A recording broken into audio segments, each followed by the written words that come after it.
I'm reviewing the Revlon Salon Performance Turbo Power Ionic Styler. So that's a mouthful. It isn't that expensive, surprisingly, for everything that it has, and it's got a good amount of power at 1875 watts. I've had other hair dryers that were, 1500 watts, and they are wimpy by comparison. So 1875, that's about as high as I've ever seen, and that may be the highest power blow dryer that you can get. I haven't seen anything higher than that. So whenever I look for a blow dryer, I always look for 1875. That has a lot of features here. It has the ionic option, which is an option. You can turn it on and off. It has a turbo boost, so it will go, and then if you click over here, it'll go more. I don't know, that seems kind of silly to me, but it has one. It also has a cool shot button that's like a stay on. You don't have to like hold the trigger to keep it going. I really appreciate that. It has 3 heat and 2 speed settings, so that's really good too. And it comes with 2 attachments. So let's look at it in person here. So here it is. It's not too overly big. I think it's a standard size. Comfortable in the hand. This grip especially is. It's not made of the same kind of plastic here. It's a little bit softer, more silicone gel-like. It has a little hook, if you like that, to hang it on a peg. I myself make a knot in the cord and I hang it up on a hook, but to each its own. I'm going to measure it for you so you can see how long the cord is. I'm going to start from right here.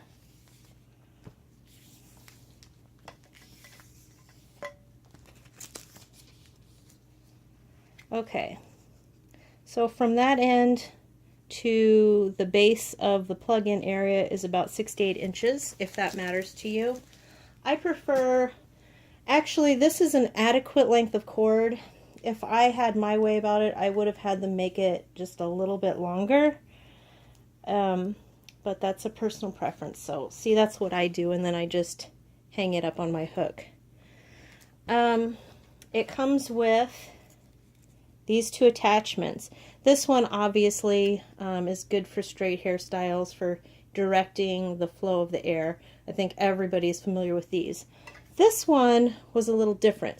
Now normally I see those round ones, the diffusers that have, the multiple tines sticking out.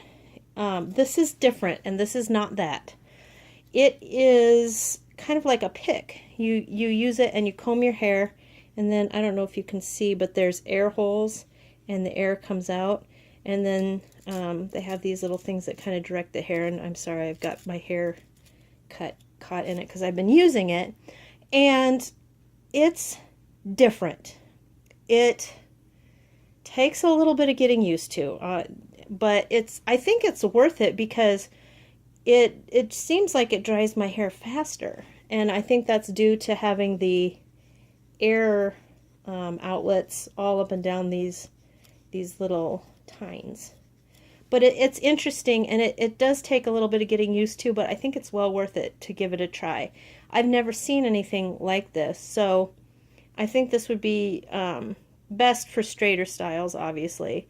But when I got done doing my hair is part of it's curly, part of it's wavy, and part of it's straight. I'm one of those people. When I got done with this, my hair was definitely mostly straight, but I still did have to go in with my flat iron. I've never had a blow dryer experience where I didn't have to go back with my flat iron. Even my hairstylist has to go back with a flat iron for some pieces. So it is what it is, and you know how your own hair reacts to things. So let's go on to this thing. So these, the way they screw on, like, oops, they're a little bit, you have to really line them up to get them to screw on right.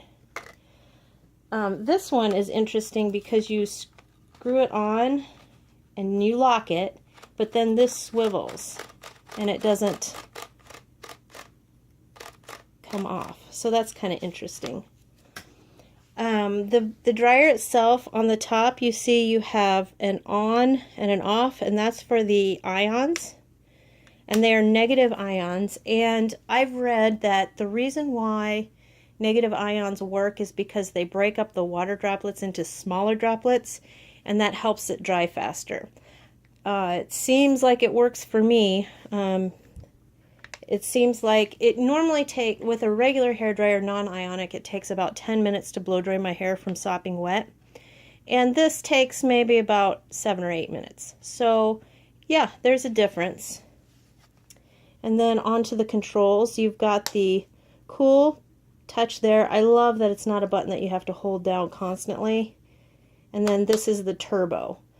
I just always leave it on turbo. I don't know why you wouldn't, because, I mean, I guess it's a personal preference, but I just leave it on turbo. I don't know why they wouldn't just have the top speed be turbo, but anyway.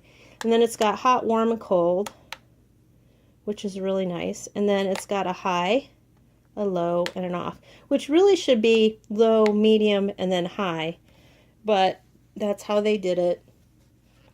But it's, I find that when I'm blow drying my hair, sometimes if I'm switching it around, I accidentally turn it to warm, but it's not a huge issue. Overall, I really like the design of this, and I think the thing that makes it worth buying is just to have this. This is just so interesting, and I'm going to keep using it, and maybe, who knows, maybe I'll get even better and then I don't have to use a flat iron, but I like it because it seems like my hair gets drier faster with this, and it's interesting. The only thing I don't like about it is it's going to be hard to clean. I mean, every day I use it, I'm getting hair in it, and after a while it's going to look kind of gunky. But that's probably the only drawback I see to this one. But I'm pretty impressed. This is a really, really nice blow dryer, and I would recommend it.